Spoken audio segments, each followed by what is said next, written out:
4.1 White Lies. A. Truth is, I was with my mates watching the football and it went to extra time and penalties. But I can't tell my girlfriend. She'll be furious. She once told me that I love football more than her. B. I don't usually pull sickies, but honestly, I can't cope with another day of stress in that office right now. I need a break. And it's not as if I don't deserve one. I've been working weekends for ages. C. Oh, I hate lying to him, but it's nothing serious. There's this new guy in the office who has a massive crush on me. It's very sweet. And I can't tell Nick because he gets jealous so easily. D. I hate it. It looks like a wig. But I don't want to tell her because she's new and very nervous. She's trying so hard and I don't want to wreck her confidence. I'll get it cut properly somewhere else later. E. Oh, I completely forgot to email it to him. But I can't admit that. He's the boss and he's so unforgiving. He doesn't tolerate mistakes and I don't want to lose my job. F. Actually, it hurts like hell seeing Susie with someone else. But I'm not telling Emily. She's a real gossip. She'll tell everybody, and Susie too. 4.2 Questions. 1. Who has left this light on all night? Oh, sorry, it was me. I thought I'd switched it off. 2. How often will we need to change the battery? About every 6 months. 3. Have you any idea who this text is from? It says D with a kiss. It must be Deirdre, or it could be Diana. 4. Do you know what time the match is on? I think it starts at 7:30. 5. Haven't we seen this film before? I think you may be right. I remember how it ends. 6. Have you seen what Kerry has done with her hair? Yes, I think it looks quite nice. 4.3 Negative questions. Stress and intonation. 1. Don't you like pizza? No, not everybody likes it, you know. 2. Don't you live near the park? Yes, I do. I go running there most days.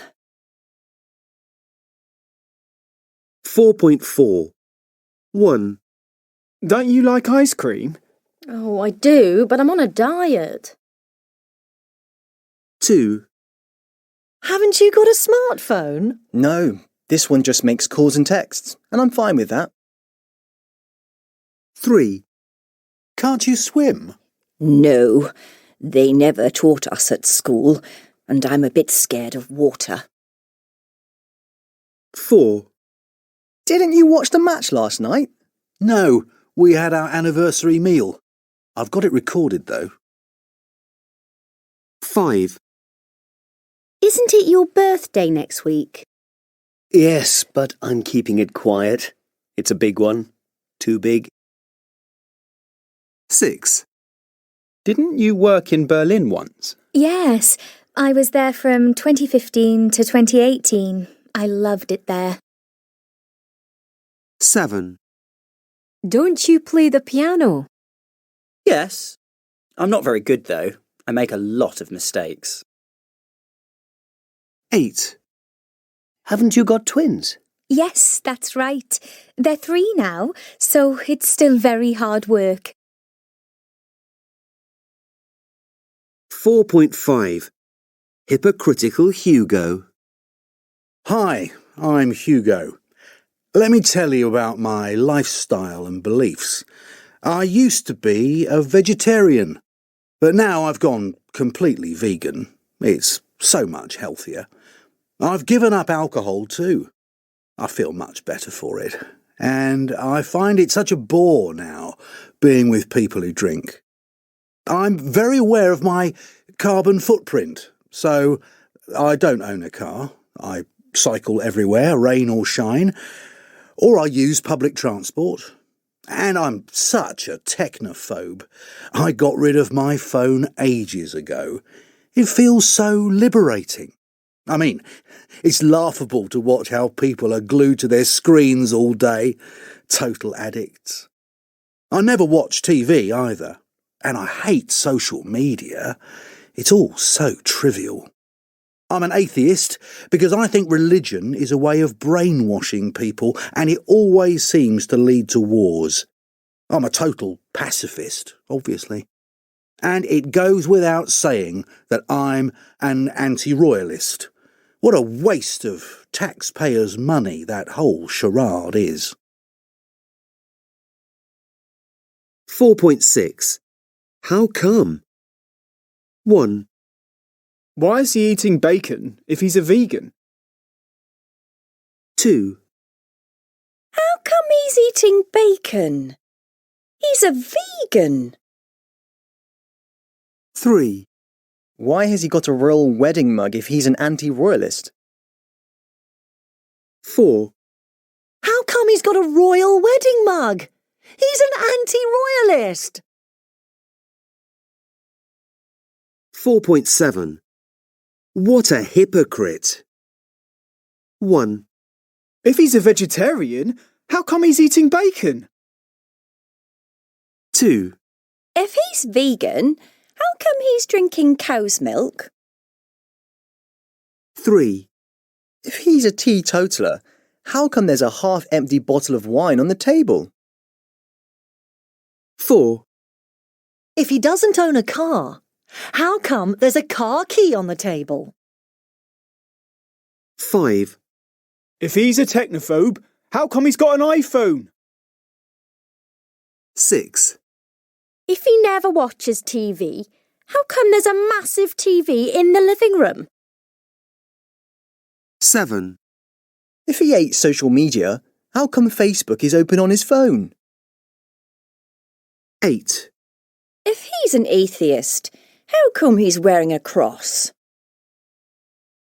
9, If he's a pacifist, how come he's a member of a gun club? 10, If he's an anti-royalist, how come he's got a royal wedding mug? 4.8. Asking for more information. 1, Can I have a word with you, please? What about? 2, Could you give me a lift? Where to? 3, I got a lovely email today. Who from? 4, I bought a lovely birthday card yesterday. Who for? 5, I need £5,000 urgently. What for? 6, I'm really worried. What about? 7, We're going on holiday next week. Where to? 8, I spoke a lot of English yesterday. Who with? 4.9. Guilty Secrets. So, it's that time in the Wednesday show when we have our regular slot called Confessions, when listeners can finally confess to a guilty secret that's been nagging away at their consciences and see if listeners think they can forgive them. First up is Jane from York. Jane, what do you want to get off your chest? Good afternoon, Simon. OK. When I was 17, I had a Saturday job waitressing at a local restaurant. This restaurant had a famous speciality, an incredible fish soup. It was made to a secret recipe. I'd been given a little to try once, and it really was delicious. And one night, when a table ordered this speciality, I was called by the chef to collect it from the kitchen. Oh, it smelt absolutely fantastic. And I was starving because I hadn't eaten before my shift, so my mouth really was watering. Now, Between the kitchen and the restaurant, there was a small corridor which wasn't visible from the kitchen or the dining area, and, well, the temptation was too great. I balanced the heavy soup dish in one hand, and with the other I put a spoonful of soup into my mouth. What I hadn't considered was that the soup would be scalding hot. There I was in the corridor, wanting to scream, but I couldn't make any noise. It felt like the boiling liquid was peeling the skin away from the roof of my mouth, and I was in agony. But I couldn't swallow it. It was so hot. I was terrified that someone might catch me. So I did the only thing I could. I spat the soup back into the dish. Then I heard footsteps from the kitchen. So I put my shoulders back, walked confidently out into the restaurant, and started to serve the soup to the poor, unsuspecting diners, who had no idea that there was a little extra ingredient amongst the mussels and monkfish. Oh, I ask forgiveness for my dreadful deed. I learned my lesson and never did it again. Yeah. Well, we all have our suspicions about what goes on in restaurant kitchens, and I guess the diners didn't really suffer. As they say, what you don't know can't hurt you. Right, our next caller is Kevin from London. What have you got to confess, Kevin? Thanks, Simon. Well, I'm a lifelong Tottenham Hotspur fan, and a few years ago I found myself in the unfortunate position of marrying into a family of die-hard Arsenal supporters. It shows just how much I love my wife. Anyway, one Saturday afternoon, not long before Christmas, I was relaxing at home, watching the football results on TV, while my then 4-year-old daughter was at the other end of the sofa, doing her colouring-in book. She suddenly looked up at me and said, "Daddy, what football team do you support?" So I told her, Tottenham Hotspur, and her next words made my blood run cold. "Really? I support Arsenal." I was horrified. I knew she didn't really know what she was talking about, and it was probably just something that my father-in-law had got her to say, but you never know. These things can get fixed very early, and the idea of my darling daughter becoming an Arsenal fan, that would be my worst nightmare. So without really thinking, it just came out. I said, "Oh well, that's a shame, because Father Christmas doesn't come to children who support Arsenal." My daughter looked at me in horror, and I realised the full weight of what I just said. The natural thing to do at this point would have been just to give her a hug and tell her that Daddy was only joking. But it shames me to say I gave her a hug and told her not to worry. All she needed to do was become a Spurs fan, and I would ring Father Christmas and she'd be back on his list. She's a teenager now, and she won't remember it, fortunately, but I would still like to beg forgiveness from my lovely daughter for behaving like a 4-year-old myself, and for any sleepless nights I may have caused her. Well, I'm glad your little girl isn't scarred for life. And is she a Spurs fan now? She's not remotely interested in football, actually. Well, you probably put her off. And so, to our last caller. It's Maggie from Cambridge. What's your guilty secret, Maggie? Hello there. Right, when I was an au pair working in France, I used to travel there by coach and ferry. It was quite a long and difficult journey, and I preferred to travel at night and try to sleep most of the way. Usually I was lucky enough to sit next to someone who, like me, just wanted to get some shut-eye. But on one particular occasion, I found myself squashed into a seat with a large, very chatty and rather smelly man. I politely engaged in conversation, saying very little, in the hope that he would eventually give up. But he didn't. He went on and on about his boring job. Finally, between Calais and Paris, the coach stopped at a service station, and most of the passengers got off to stretch their legs. I got off, and after walking around for a while, I was one of the last to get back on the coach, and there was no sign of my neighbour. When the driver got back on, he asked if everyone was back on board, and I found I just couldn't speak. I said nothing. I told myself that maybe he'd only been going this far anyway. It was a desperate attempt to feel less guilty, I know, but as we drove off into the night, I looked out of the window and saw the man running across the car park, waving frantically. I never even attempted to get the driver to stop. When I got off the coach in Paris in the cold light of dawn, I disappeared before the driver realised that the man wasn't there, because I knew he'd ask me why I hadn't said he was missing. So I don't know if I can be forgiven for leaving a poor man stranded in a foreign motorway service station in the dead of night. I've been haunted by the vision of him running after us ever since. Oh, dear. Well, let's wait for some calls and texts to see what the listeners think about that. Stephen from Chester, what do you think? 4.10. Saying the opposite. 1. Barry's a very successful businessman, isn't he? Yeah, but he's a complete failure as a father. He never sees his kids.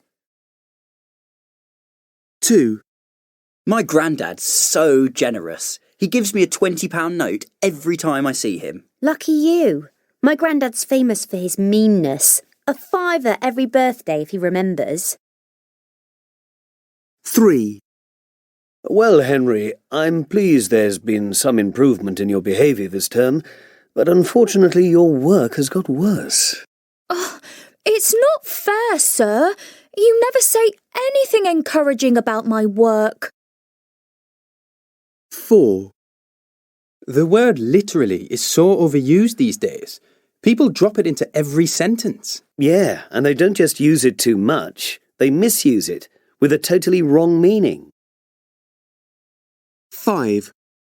Don't worry, I'm confident the jury will find you not guilty. They'd better. I'm completely innocent. 4.11.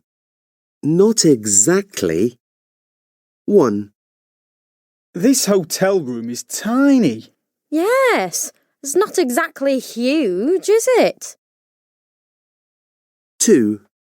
This party's so boring. Well, it's certainly not the most exciting party I've been to. 3. Ugh, this bread is stale. It's not exactly fresh, is it? 4. Tony's so stingy, isn't he?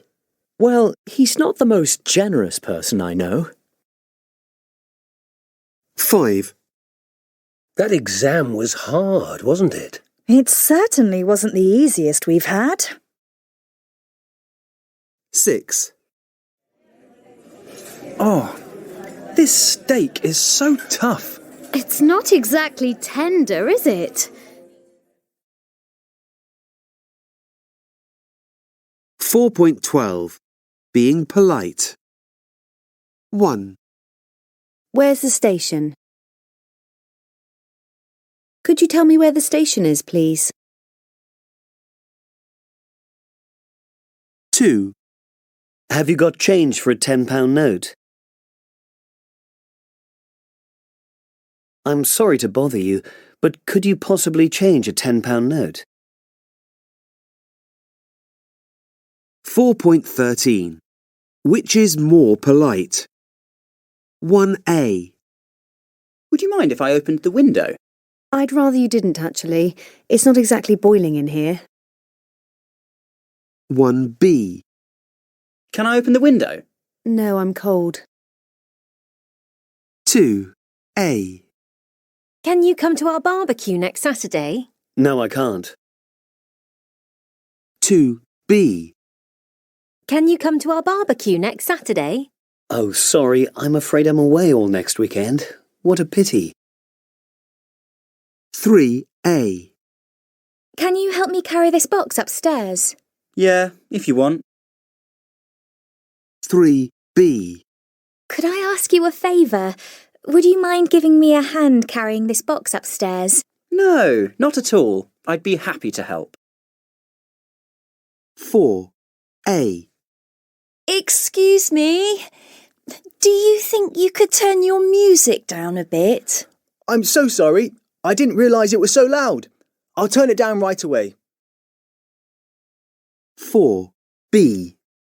Can you turn your music down? Yeah, all right. 5. A. Can you check my CV for me? Sorry, too busy. 5. B. Could you possibly have a look at my CV and see if you think it's okay? I'm afraid I haven't got time at the moment. Is there anyone else you could ask? 4.14. Saying no politely. 1. Do you think you could check my homework? I'm afraid I haven't got time right now. Could you ask me later? 2. Would you like me to give you a lift? Oh, that's very kind of you. But my girlfriend's picking me up. 3. I wonder if I could have a word. I'm really sorry, but I'm just about to go to a meeting. 4. Would you mind if I put some music on? I'd rather you didn't, actually. I've got a headache. 5. I wonder if you could look after my dog on Saturday afternoon. I'd love to, but I'm going away this weekend. 6. Do you happen to know where the toilet is? I'm afraid I don't. Try asking that man over there. 7. I could make you something to eat if you like. It's okay, thanks. I've already eaten. 8. Would you mind lending me a £5? I would if I could, but I haven't got any money on me. 4.15. Bon appetit. Ah, Camilla! Hello, come on in. Let me take your coat. Thanks so much. These are for you. Oh, what lovely flowers. Thank you. That's very kind of you. Now, I'd better get on with preparing dinner. I could help if you like. Oh, thank you, but there's no need. It's nearly ready. But first, let me introduce you to Henry. Henry, this is Camilla. Hello, Camilla. Nice to meet you. I've heard a lot about you. Oh, I hope it was all good. Of course. So, where exactly are you from, Camilla? Well, I'm Argentinian. I was born in Buenos Aires, but I've been working in the US for the last couple of years. That's interesting. And what are you doing in London? Work, I'm afraid. Actually, I'm on my way to Amsterdam for a conference, and I thought I'd stop over in London to see Sophie and Gavin. We used to work together in New York. Really? I didn't know that. Now, Camilla, would you like me to get you a drink? Oh, could I have a glass of red wine? No, sorry. Oh. I'll have a glass of white, if that's okay. Oh, absolutely. I'll just get that for you. Thanks. Right, everybody, dinner's ready. Come and sit down. Camilla, could you sit over there next to Henry? Yes, of course. Has everyone got a drink? Yes. Great. Cheers, everybody. Cheers. Cheers. It's great to be here. Camilla, help yourself. Would you like some cheesy parsnips? Cheesy parsnips? I don't think I've ever heard of them. What are they? Well, they're parsnips coated in Parmesan cheese and roasted. Would you like to try some? Well, that sounds very interesting, but I won't. Thanks. I'm not keen on Parmesan when it's cooked. No. Some more wine, perhaps? No, I'm fine, thanks. But do you think I could have a glass of water? Oh, yes, of course. Sparkling or still? Just tap water will do. That's great. Thanks a lot. Well, bon appetit, everyone. Bon appetit. Oh, it's good.